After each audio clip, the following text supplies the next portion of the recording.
Basically, Sanjay is saying, Sanjay was actually, I think, trying to counter the argument that there is no wave.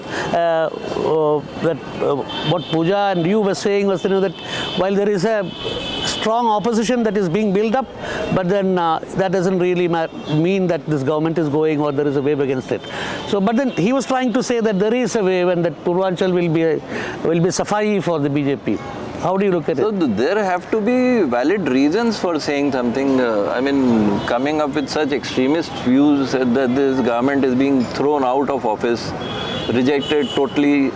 These kind of things have to be backed up by valid reasons. I can admit that there are certain reasons like the pension thing for the government employees. The pension was taken away by the BJP. Second thing that has estranged the government employees is the DA and allowances that were cut down during the pandemic. They are truly worked up about this.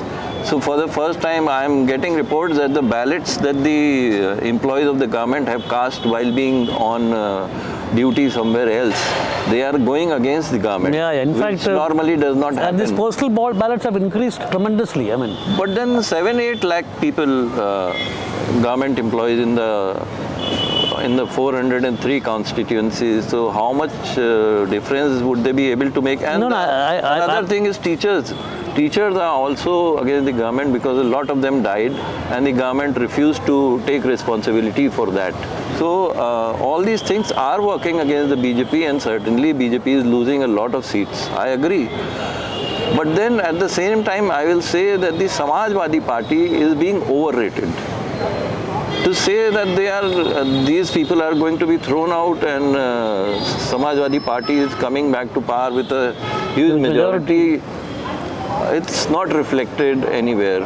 There are not enough valid or strong reasons to believe such a thing. Your call, Pooja, on this? Well, how did the Samajwadi Party start its campaign? It started talking about the laptops that it had given and the expressway that it had made. Now, you already lost the 2017 election.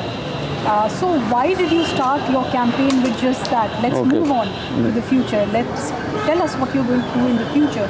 And the Samajwadi Party, I think, has been doing these massive self-goals as well in the kind of ticket distribution that they have done. It's been comical in some places. Within 24 hours, you have 3 candidates who've been announced for a particular seat. All those that they could not accommodate, many of them went to the BSP, and the BSP has fielded some of them very, very tactically. So all that will make an impact. And then who is talking about the Brahmin vote? The 14 to 16%, whatever Brahmin vote is here, where is that going? Is that going with the BJP? Is that not going with the BJP?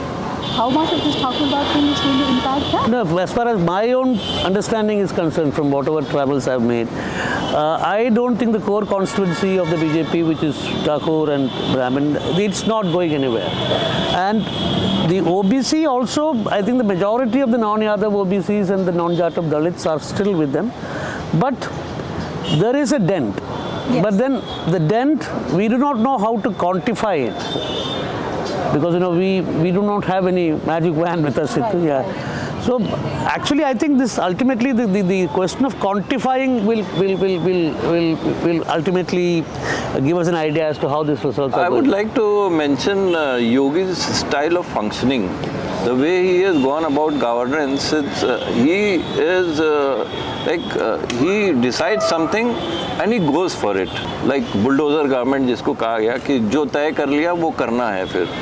So this has earned him a lot of admirers, especially among the youth. If you go and see कि ये आदमी जो तय कर लेता है फिर वो करता है, वो अखड़ है, वो उसका स्वभाव है. He's been like that since his Gorakhpur days. He's always been like that. कि लड़ लेंगे तो लड़ लेंगे फिर जो तय कर लिया वो करेंगे. तो ये and we should not forget that the youngsters, the youth is the biggest chunk of voters. Yogi has earned a lot of admirers among the Hindu youth with his brand of Hindutva and the way he pursues things. He goes after people and then proves the point.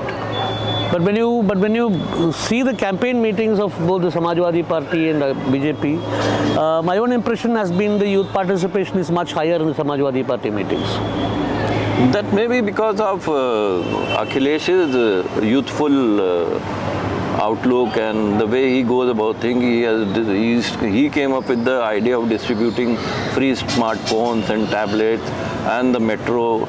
A lot of things. He should be given credited. He should be credited for what all he has done for development, and a lot of projects that he started. He started the Amul dairy here.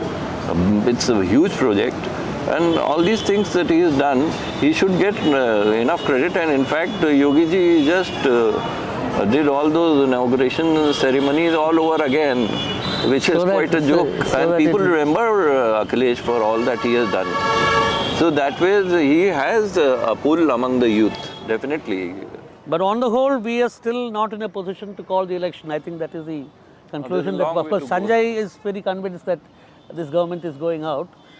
He has also left us, but then, but is it not? Is not the consensus that we are in that it's still not time to call the election? Yes, I think it's definitely not time to call the election. And one thing that Deepak was saying about this youthful image that Akhilesh has. Actually, Akhilesh and our present CM are of the same age. Yeah. But yes, I mean the way, the connect that Akhilesh builds with the youth is of a different order. I mean, our present CM invites maybe a lot of awe, and he is this commanding figure.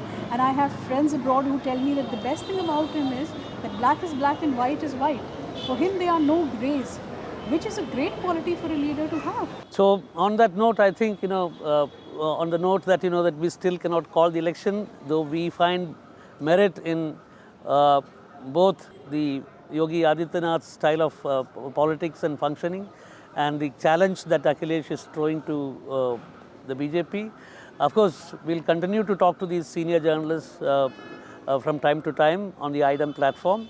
Thank you very much for spending time with us. Thank you, Deepak. It's been great being here. Okay.